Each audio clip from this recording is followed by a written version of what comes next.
मानवी जीवन मूल्यांचे प्रभावी प्रसारमाध्यम सत्यबोधक टीव्ही.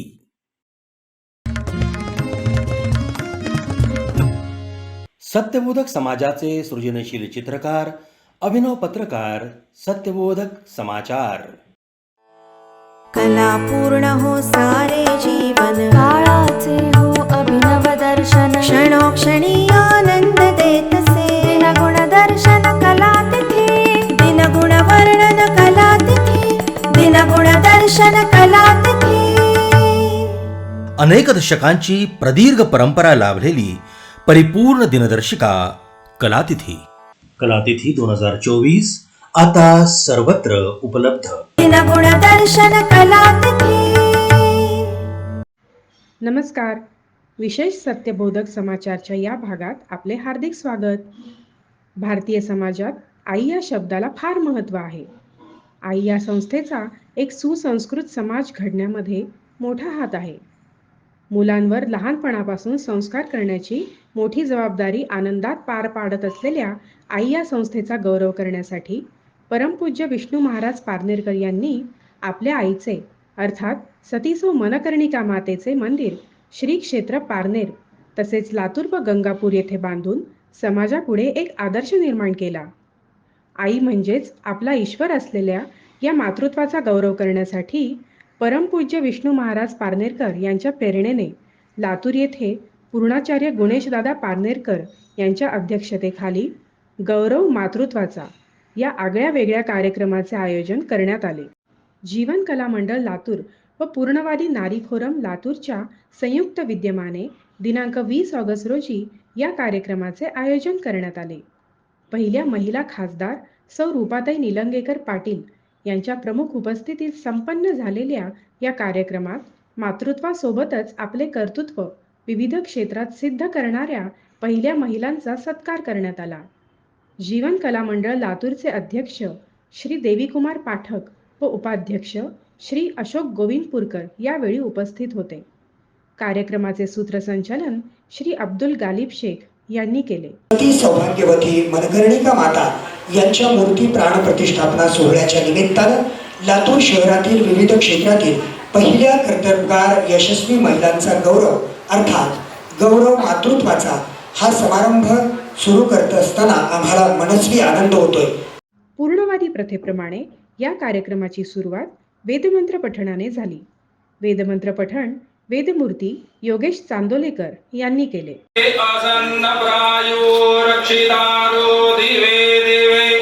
देवानां भद्रासु भद्रजो यतां देवानां घोरातिरभिनो निवर्तताम् देवानां कुसक्यमुपसे दिवापयं देवान आयुः प्रतिरन्तु जेवसे तान्पूर्वयानि विदाहु महेर्भयं भगं मित्रमदितिन्दे असन्नप्रायो रक्षितारो दिवे दिवे देवानां भद्रासु भद्रजो यतां देवानां घोरातिरभिनो निवर्तताम्.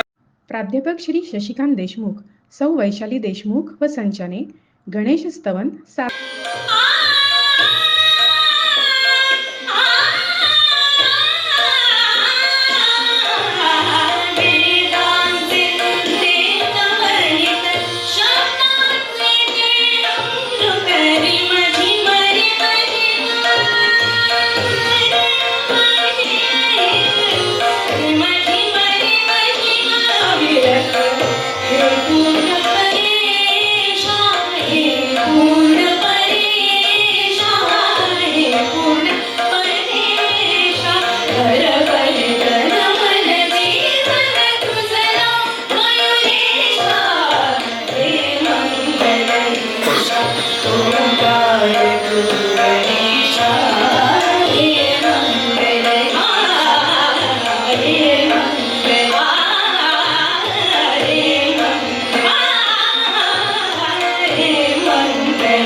श्री केशवराज माध्यमिक विद्यालयाच्या श्वेता तंत्रे, केतकी स्वामी, कौसुंबी पाटील व मानवी क्षीरसागर यांनी कथ्थक नृत्य सादर केले.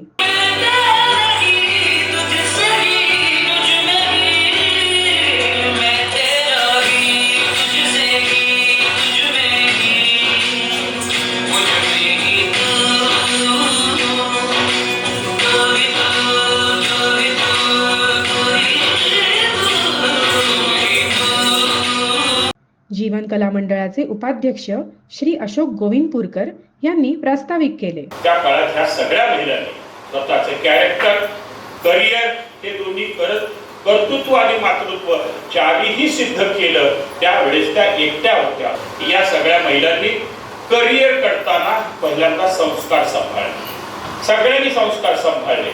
संस्कार सांभाळल्यानंतर करिअर केलं. करिअर केल्यानंतर मातृत्व करून कर्तृत्व सिद्ध केलं. पण हे सगळं करत असताना मुळात त्यांच्यावर संस्कार झालेले होते चांगले, म्हणून ते टिकले. पण ही कला, ती कला आत्मसात करावी लागते, शिकावी लागते, शिकून मोठं व्हावं लागतं. आणि आपल्याला दुसरं महाराजांनी आता आपल्याकडे पूर्ण असं सांगितलंय की नीती म्हणजे माणूस. नीतीने राहाल तरच माणूस होऊ शकता. यानंतर विविध महिलांचा गौरव करण्यात आला. पहिल्या महिला डॉक्टर माया कुलकर्णी, पहिल्या महिला प्राध्यापिका चंद्रकला भार्गव, पहिल्या इंजिनियर सुनीता संचेती, पहिल्या वकील निलिमा देशमुख, पहिल्या नगराध्यक्षा उषा कांबळे, पहिल्या महिला महापौर स्मिता खानापुरे व पूर्णवादी परिवाराच्या ज्येष्ठ उपासक पद्मजा टेकाळे यांचा यथोचित सत्कार मान्यवरांच्या शुभ हस्ते करण्यात आला.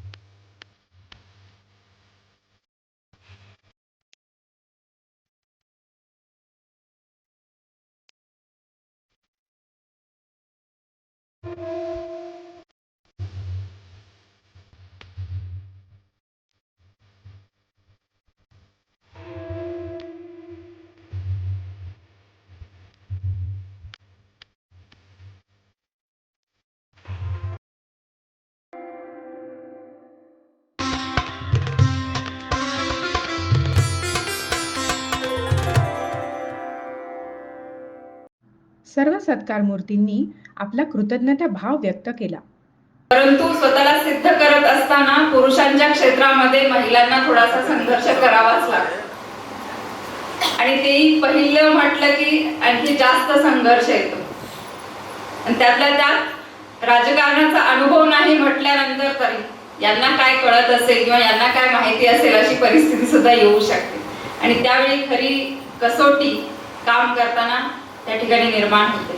परंतु सर्वांच्या सहकार्याने, लातूरकरांच्या आशीर्वादाने मी माझं काम समाधानकारक पद्धतीने पार पाडू शकले.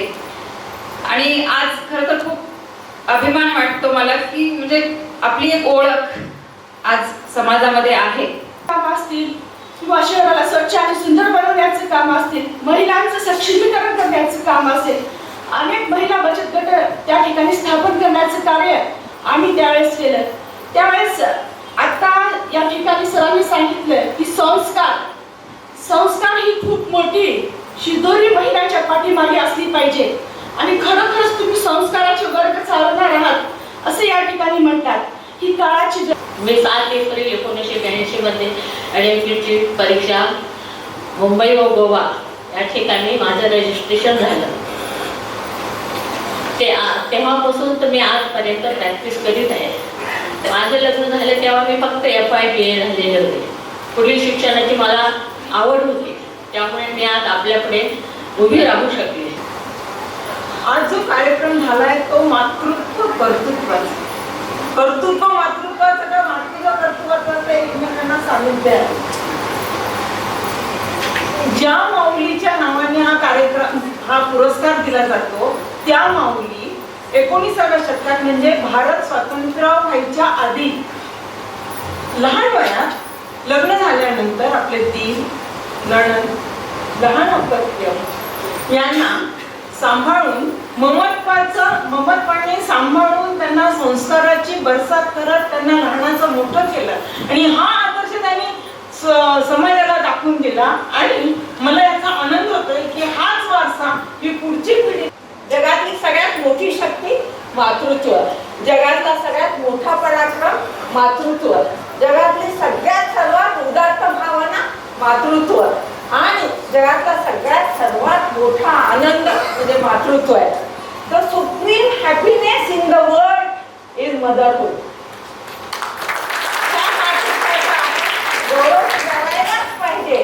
बऱ्याच गोष्टी पहिल्यांदा लातूरमध्ये फोनेटिक्स आणि लिंग्विस्टिक्स ह्या विषयाच्या मध्ये स्पेशलायझेशन केलं आणि त्या शिकवत असताना सुद्धा खूप वेगळ्या पद्धतीने सामोरं जावं लागलं.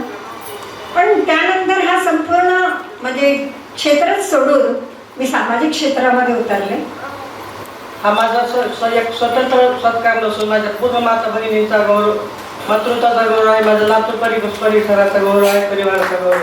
प्रमुख अतिथी रूपाताई निलंगेकर पाटील यांचा विशेष सत्कार करण्यात आला व त्यांनी आपले विचार सर्वांसमोर ठेवले. मुलांना हे जे काही आपण सकाळ संध्याकाळ जे आपली प्रार्थना होते ते घरच्या घरी शिकवायला पाहिजे. आपण सगळं मास्तरला सांगतो, टीचरला सांगतो की बाबा हे तुमचं काम आहे. एकदा मूल शाळेत घातलं, मोठे मोठ्या स्कूल निघालेले आहेत, तिथं घातलं आणि मग काम झालं असं नाही. प्रत्येक आईनं आपल्या मुलाला सकाळी दूध पाजलंच पाहिजे, व्यवस्थित त्याचे हात आहे. आम्ही लहान असताना आम्ही जिल्हा परिषद शाळेचे, पण तेव्हा सुद्धा आमच्या शाळेमध्ये काही नियम होते, त्या पद्धतीनेच आम्ही शिक्षण, आमचे सर बघायचे ह्यांचे नाखून काढलेत का, ह्यांचं सगळं ब्रश केलं का, हे सगळं तेव्हा पाहिलं जायचं. पण आता जर सर तसं म्हटले तर आपणच त्यांना, सरांना माझा मुलगा काय नख काढणार नाही का, ब्रश केला नाही का, असं तुम्ही काय म्हटलं असं म्हणायला लागले काही. म्हणून हे जे संस्कार होते हे पहिलेचे संस्कार जे राहणं, तुम्ही कितीही मोठे व्हा, डॉक्टर व्हा, इंजिनियर व्हा, पण त्या प्रत्येकाने आपापल्या आईवडिलाचं सांभाळ केला पाहिजे. पूर्णाचार्य गुणेशदादा पारनेरकर यांनी मातृशक्तीबद्दल सर्वांना मार्गदर्शन केले. आ आणि ई हे दोन शब्द आई ह्या शब्दामध्ये येतात. त्याला दुसरा शब्द जो जोडलेला आहे ना, आपला हा जसा पहिला शब्द आहे तसा आईचा दुसरा शब्द ई आहे. आपला ईश्वर म्हणजे आई, असं त्या आईचं आपण थोडस व्याख्या करायची झाली तर आपण करू शकतो.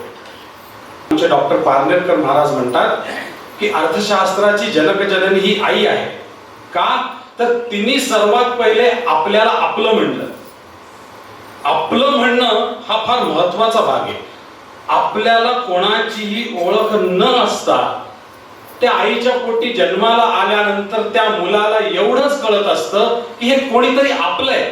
तिला आई हे नातं माहिती नसतं, तिने काही नातं पाहिलेलं नाहीये, म्हणून तो आपल्या कोणाला तरी ओळखायला लागतो आणि म्हणून तिथे आई किंवा मातृत्वाचा प्रारंभ होतो.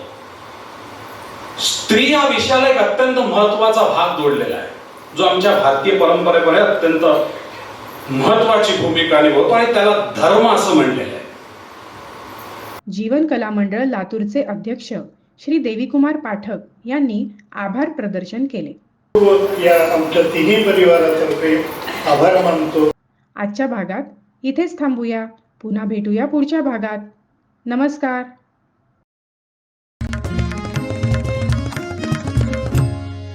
सत्यबोधक समाजाचे सृजनशील चित्रकार, अभिनव पत्रकार, सत्यबोधक समाचार.